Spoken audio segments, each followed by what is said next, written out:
Hero కానీ heroine కానీ cinema producers కానీ ఎవరు థియేటర్ రావడానికి వీల్లేదు.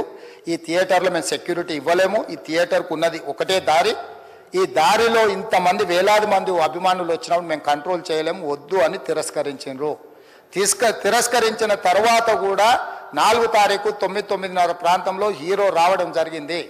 రావడం కారులో వచ్చి థియేటర్లపై సినిమా తెచ్చి మళ్ళీ కారులో వెళ్ళిపోతే పెద్దగా ఇంత ఇబ్బంది జరుగుతుండేనేమో లేదో నాకు తెలియదు. కానీ ఎక్సోడ్ చౌరస్తా కంటే ముందు నుంచే కారులో రూఫ్ టాప్ ఓపెన్ చేసి రోడ్ షో చేసుకుంటే థియేటర్లకు పోవడంతో ఆ చుట్టుముట్టుతున్న 7-8 థియేటర్లలో ఉన్న సినిమా అభిమానులు మొత్తం ఇక్కడికే రావడంతో వేలాది మంది జమ అయినారు. ఆ గేట్ ఒక్కసారి హీరో కారు లోపలికి పంపించడానికి ఆ ఉన్న గేటు తెరవడంతో వేలాది మంది ఒక్కటేసారి ఉప్పెనలాకి వచ్చారు.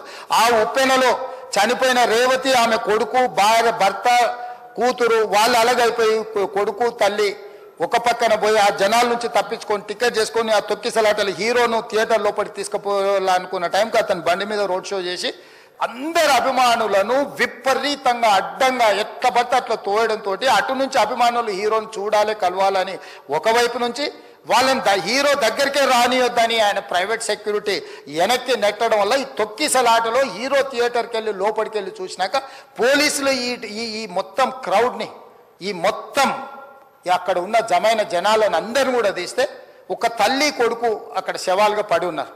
ఆ తల్లి అంత తొక్కిసలాటలు కూడా నేను ఆ వీడియో చూసిన ఆ తల్లి లోపలికి వచ్చినప్పుడు కొడుకు చేయి పట్టుకొని ఎంత జాగ్రత్తగా కొడుకుని తీసుకొని వస్తుందో తల్లి ప్రేమ ఎట్లుంటుందో అక్కడ నాకు చూసి నాకు అర్థమైంది. ఆ శవాలుగా మారిన తల్లి కొడుకు చేయి ఇడవలే అధ్యక్ష, అట్లే చేయి బిగ్గర పట్టుకొని పోలీసు వెళ్ళి చూస్తే ఆ తల్లి ఆ పిల్లగాడు ఆ తల్లి ఆ చెయ్యి వదలకుంటే కన్నబిడ్డను పట్టుకుని తల్లి చచ్చిపోయింది అధ్యక్ష. అట్లాంటి సిచ్యువేషన్లో పోలీసులు తల్లిని కొడుకుని హాస్పిటల్కి అక్కడ ఫస్ట్ ఎయిడ్ ట్రీట్మెంట్ చేసిండ్రు. పోలీసులు ఏం డాక్టర్లు కాదు, హుటాహుటిన తరలించిండ్రు. హాస్పిటల్కి వెళ్ళిన తర్వాత తల్లి చచ్చిపోయింది, పిల్లోడు కోమాలు ఉండు.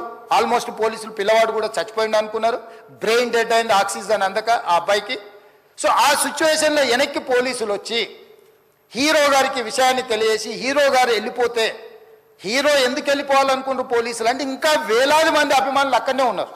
హీరో గారు థియేటర్లో కూర్చొని ఉండడం వల్ల, సినీ ప్రముఖులు ఉండడం వల్ల ఈ బయట జమైన వేలాది మంది అభిమానులు అక్కడ నుంచి పోకుండా అక్కడనే ఉండడం వల్ల థియేటర్ లోపల కూడా బాల్కనీలో టాప్ బాల్కనీలో హీరో కూర్చుంటే కింద నేల కింది నుంచి పై వరకు వెనక్కి తొక్కుట పైకెక్కి హీరో చేతులు కలపాలని కోతులు ఎగబడ్డట్టు, కోట మీదకి కోతులు ఎగబడ్డట్టు ఉల్టా పైకి తొక్కిసలాట జరిగింది అధ్యక్ష.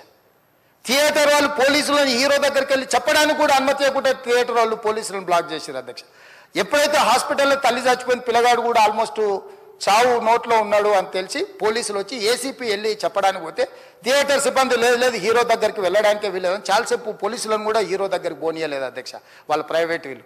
చివరికి ఏసీపీ కోపం వచ్చేసి మిమ్మల్ని అందరిని తీసి లోపల వేయాల్సి వస్తుందని చెప్పిపోయి హీరోకు ఏసీపీ క్లియర్గా ఇద్దరు చనిపోయినరు, మీరు ఇక్కడ కూర్చుంటే థియేటర్లోనగా థియేటర్ బయట ఉన్న వేలాది మంది ఈ సినీ అభిమానులను మేము కంట్రోల్ చేయలేకపోతున్నాం, ల్యాండ్ ఆర్డరు శాంతి భద్రతలు చేయి దాటిపోయినాయి, మేము లాఠీ చార్జ్ చేయాల్సిన పరిస్థితి ఉంది, మీరు దయచేసి వెళ్ళిపోండి, వచ్చిండ్రు చూసిన కదా వెళ్ళిపోండి అంటే లేదు నేను సినిమా అయిపోయే వరకు ఇట్లే కూర్చుంటానని పోలీసులతో చెప్పిండని సిటీ కమిషనర్ నాకు చెప్పడం జరిగింది అధ్యక్ష.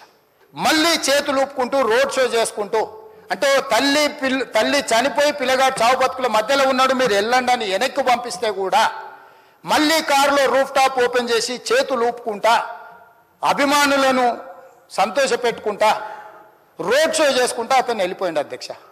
పోలీసులు కేసు చేసిరు, కేసు మీద థియేటర్కి సంబంధించిన కొంతమందిని అరెస్టు చేసిరు. అరెస్టు చేసి 10-11 రోజుల తర్వాత పోలీసు హీరో గారింటికి వెళ్ళిండ్రు.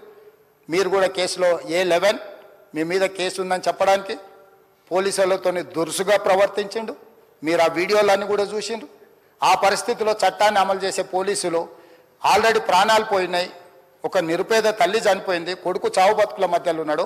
ఆ రోజు కోర్టుల కేసులు కూడా వస్తున్నాయి. కోర్టుకు కూడా మీరు విచారణలు ఏం చేసిండ్రని కోర్టుకు కూడా పోలీసులు జవాబు చెప్పాల్సిన పరిస్థితి ఉండే అధ్యక్ష. దాంతో మాట్లాడితే వాళ్ళు చాలా బాధ్యతారహితంగా సమాధానాలు ఇచ్చారని మా పోలీస్ సిబ్బంది చెప్తున్నారు. దాంతోనే అతన్ని పోలీస్ స్టేషన్ తీసుకెళ్ళారు అధ్యక్ష.